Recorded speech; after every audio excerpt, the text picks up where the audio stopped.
Hello hi नमस्कार। आज एक नुआ कहानी सहित स्टोरी विथ प्रताप को आपण मानकु स्वागत। आज एक कहानी क्यों फिल्म किंबा कोनोसी मनगढ़ा गप बहिर गोटे पृष्ठार कई धाड़ी कथा नुहे। ए कहानी होची गोटे बुढ़ा बापार मनरे भासी उठुवा गोटे हृदयर कथा, जो कथा को से दीर्घ 5 वर्ष हेब ए वृद्धा आश्रम कोठरीर चारिकांथ भितर साइती रखिछि। काहाकु बा कहब से निज मनर भावना को आउ केमिति बा कहब जे निज पुओ ताकू ठकी देई ए वृद्धा आश्रम रे छाड़ी चली जाइछि बोली। जेउ पुओ को से निज कांधरे बसई सारा दुनिया देखाउतला, आज ए वृद्ध बयस रे सेई पुओ ता पई बोझ होई जिवो बोली। आज भी मने पड़िले तांको आखिरु झरी पड़े सेई धार धार लुह। एमिति को भूल करि देथिले जे जहा पई आज तांको एते बड़ दंड दे देले तांको पुओ को। किछि पुराना कथा मने पड़गला। से दिन राति सारा देहरे खई फुटा तातीरे कंपी उठुतला सारा शरीरटा। आउ सेई दाउरे मुंड भी भारी भारी लागुतला। राति सारा कासी कासी छाती भी बहुत जोरे जंत्रणा हेउथाय। हेले पानी टिके देबाकू डाकी डाकी तंटी सुखी जाइथिले भी जेमिति काहा कानकू सुबि नथिला। राति सारा एते जंत्रणा रे सोई हेउ नथुआ बेले सकाळु सकाळु टिके आखि लागि जाइଥାଏ। हेले एतिकी बेले पुओ बोउको जुक्ति तर्क शुणी निद भांगी जाइथिला। बाहरକୁ आसी देखिला बेलକୁ बोउ कहूछि से बुढ़ार जल्दी किछि व्यवस्था करबाकू पड़िबो। राति सारा ता काश शुणी शुणी मଣିଷ टिके शांति रे सोई पारुनी।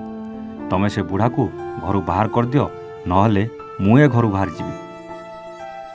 बोउ मोर एमिति कथा शुणी आखिर लुह जेमिति किछि बोल मानि नथिला। तथापि मनर कोहकु लुचेई जाई बसिथिली ड्रॉइंग रूम रे पड़िथिबा से सोफा उपरे। आउ एतिकी बेले राग तमतम होई चाहा कपटी आनी धरई देथिला बोउ। रातिर से जोरर ताप एबे भी कमी नथाय। आउ सेई दाउरे देह थरी जाउथाय।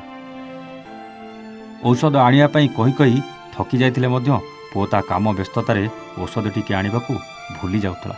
कौन बा करिब से एते बड़ दायित्व ता उपरे अछि। सेई कथा को भाबी भाबी टीपय उपरु चा कप को उठेई हाथ रे धरु धरु कपटी खसी भांगी जाइथिला। आउ सबु चाहा ढाली हे जाइथिला से सोफा उपरे। एतिके रागी जाइथिला मो बोउ। एबे एबे किणा होई आसीतिबा से दामी सोफाटा कुआडे मो पई नष्ट हो गेला।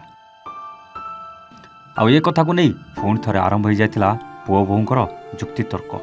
बोउर मन को बुझेया पई सांगरे नहीं बाहरी गला मो पुओ। आउ जीवा आगरु मते कहि देई गला, बापा आज आसिला बेलकू राति हे जीवो, तमे आमको अपेक्षा करिवनी। आउ एतिकी कही घरु बाहरी गले से माने। दिन 2 घड़ी बेलकू मो पेटर भोक संभाली पार नथिली। रोसई घरे बोउ किछि खाइबा रखिथियो भाबी जाई देखिला बेलकू किछि भी नथिला। शेषरे पानी मुंदिए पी देई सोई पड़िथिली। हेले जानी पारलिनी केतेबेले राति पाई सकाळ हो गलानी बोली। से दिनर सकाळ थिला मो पई संपूर्ण भिन्न।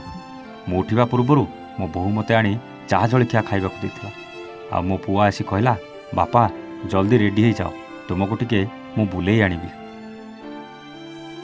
मु भी मोर सबु काम सारी देई रेडी हो बसी थाए।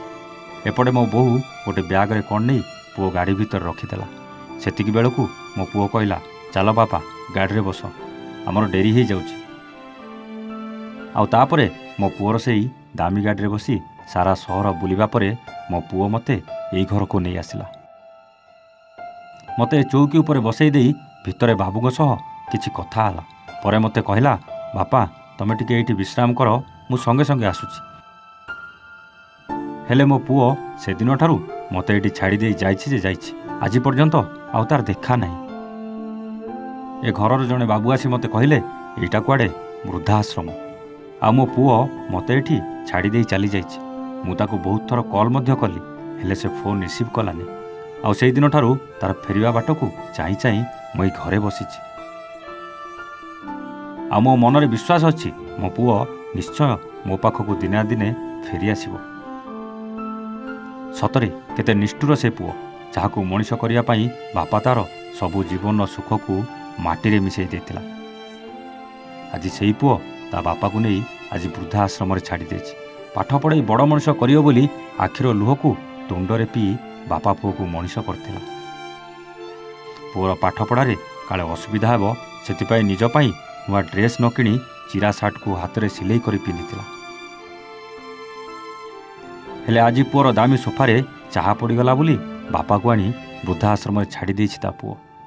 ଦିନ ଥିଲା ଅନ୍ଧ ବାପା ମାଆକୁ କାନ୍ଧରେ ଭାର କରି ଶ୍ରବଣ କୁମାର ବୁଲୁଥିଲେ, କିନ୍ତୁ ଆଜିକାଲି ଏମିତି ଅନେକ ବୃଦ୍ଧ ବାପା ମାଆଙ୍କ ବୋଝ ଉଠାଇ ନ ପାରି ତାଙ୍କୁ ଆଣି ଛାଡ଼ି ଦେଉଛନ୍ତି ବୃଦ୍ଧା ଆଶ୍ରମରେ।